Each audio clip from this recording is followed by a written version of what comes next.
আসসালামু আলাইকুম ওয়া রাহমাতুল্লাহি ওয়া বারাকাতুহু। প্রিয় দিনী ভাই ও বোনেরা, কেমন আছেন সবাই? জি আলহামদুলিল্লাহ, আশা করি সকলেই ভালো আছেন। তোমার সাথে দেখা হয়ে অনেক ভালো লেগেছে। এখনকার যুগে এমন মেয়ে দেখাই যায় না। হঠাৎ ঘুরে তাকাতেই দেখি মেয়েটি সিটের উপর পড়ে আছে। এ কি? ও হ্যালো, এই যে, শুনতে পাচ্ছো? মাহফুজা জ্ঞান হারিয়ে পড়ে আছে আর শরীরে প্রচন্ড রকমের জ্বর। এ কি, এত জ্বর! ও আল্লাহ, দেখে তো বোঝাই গেল না যে সে অসুস্থ। এদিকে মিলি তার ঠিকানা আতাপাতা কিছুই জানা নেই। এখন উপায় কি করব? বাসায় নিব? যদি মাম্মা কিছু বলে আর বাবা যদি ওর পরিচয় জানতে চায় তখন?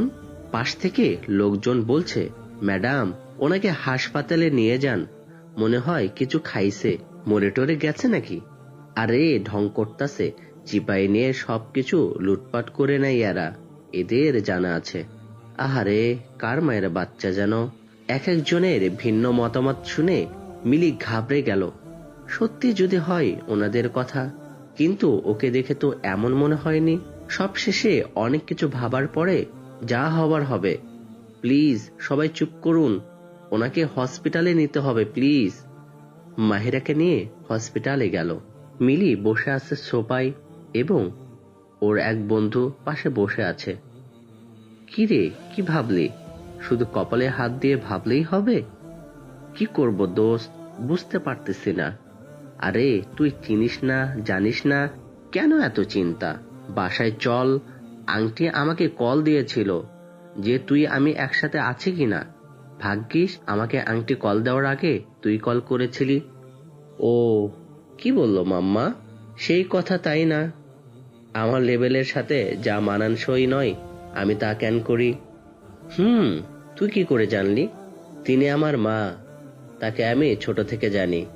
তোকে তো সবাই কম বেশি বলা হয়। আমার মা তার লেভেলের লোকজনের সাথে চলাফেরা পছন্দ করে।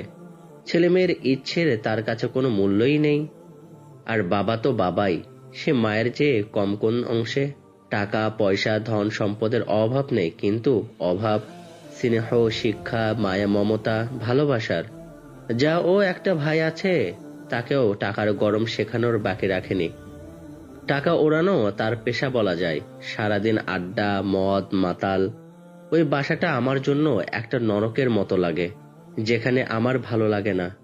মিষ্টি নানুর কাছে বড় না হলে আমিও তাদের একজন হতে বাকি থাকতাম না। মিষ্টি নানু হচ্ছে তাদের বাসায় পুরনো কাজের বুয়া। ঘর পরিবার না থাকায় মিলিদের বাসায় সে আবদ্ধ। মায়ের মমতা কি বাচ্চাগুলো তো জানতো না। মিলির মা বাসায় না থাকা অবস্থায় মিলি যখন ছোট্ট তখন কান্না করত, কিন্তু তার মা তো পার্টির আনন্দেতে মেতে আছে। তখন থেকেই আস্তে আস্তে মিলিকে বেশিরভাগ সময়ই সুফিয়া বেগম দেখাশোনা করতেন। মিলি কান্না করলে সুফিয়া বেগম তাকে আগলে রাখতেন, তাই তাকে মিলি আদর করে মিষ্টি নানু ডাকত।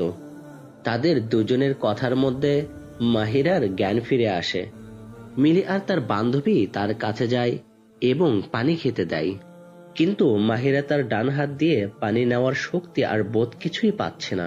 মাথা ঘুরে পড়ে যাওয়ার সময় মাহিরার হাতে আঘাত পায়, যার কারণে এখন অনুভব করতে পারছে। মিলি, আচ্ছা, এখনো কি দুইটা মেয়ের সামনে পর্দা করা লাগে? নেও পানিটা খাও। মাহিরা, না না বোন, আসলে হাতটা নাড়াচাড়া করতে পারছি না। হঠাৎ কি হলো বুঝতে পারছি না। মিলি, আচ্ছা, আমি হেল্প করছি। অতঃপর তারা মাহিরার চেহারা দেখে হা করে আছে। সম্মানিত ভাই ও বোনেরা, এক নারীর চেহারার প্রতিফলন একজন পুরুষের মনে আকার ধারণ করলে আমাদেরই গুনাহ, তাই বিবরণ না দেওয়াই উত্তম। মাহিরার পানি খাওয়া শেষে আলহামদুলিল্লাহ বললেন, আর তাদের চাহনিতে মাহিরা একটু লজ্জাই পায় আর বলল, কি বোনেরা এভাবে তাকিয়ে আছো যে? মিলির বান্ধবীর নাম রত্না। রত্না বলল, ওয়াও, তোমার স্কিন কি সুন্দর! কি ইউজ করো ত্বকে? আমাদের তো এত সুন্দর লাগে না, তাও মেকআপের আড়াল করতে হয়। মাহিরা মুচকি হাসি দিল আর বলল,